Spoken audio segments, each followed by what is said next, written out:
Well, here we are at level 6, and we're going to take a look at a few tips that you can use back in the workplace, you can use within life to develop your resilience. So let's take a quick look at what those might be. Number one, do take some time, I'd suggest, to think about resilience itself rather than the issues at hand.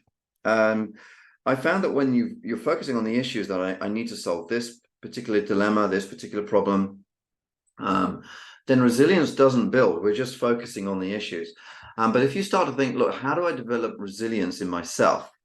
How do I get into the performance zone and the recovery zone more often?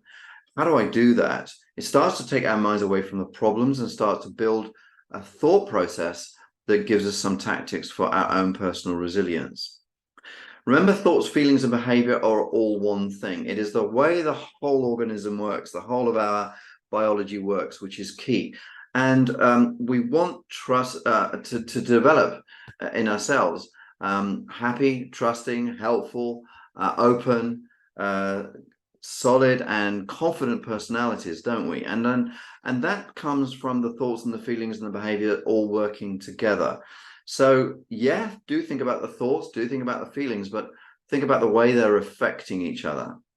Which leads us to number 3, and I found it quite useful to start with the physical first and then work through behavior and thoughts in that order, rather than starting with how do I develop resilience against my thought processes and the way that I feel? How do I develop resilience there? It's easier to begin the process of dealing with the resilience by looking at physical condition. So is my body, is my health the way that I'd like it to be? What can I do about that? What elements of my physicality, my health, my body that I would like to adjust, change, and become more healthy?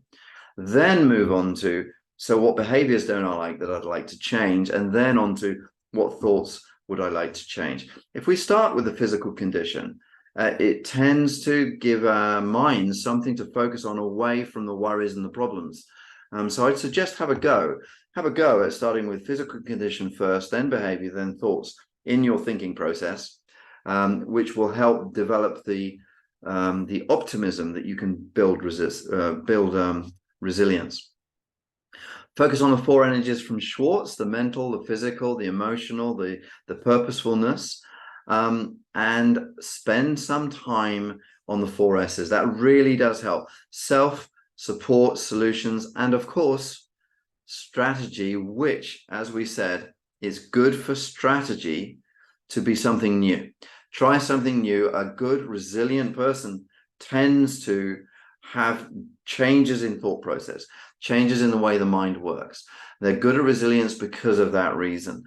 They are free to change their mind and to change their approach. So feel free to pursue approaches that you may have not tried, and that in itself will begin to build your resilience. So thank you for joining us on this Good Foot quest. And we wish you well in developing your resilience for yourself at work and for yourself in life.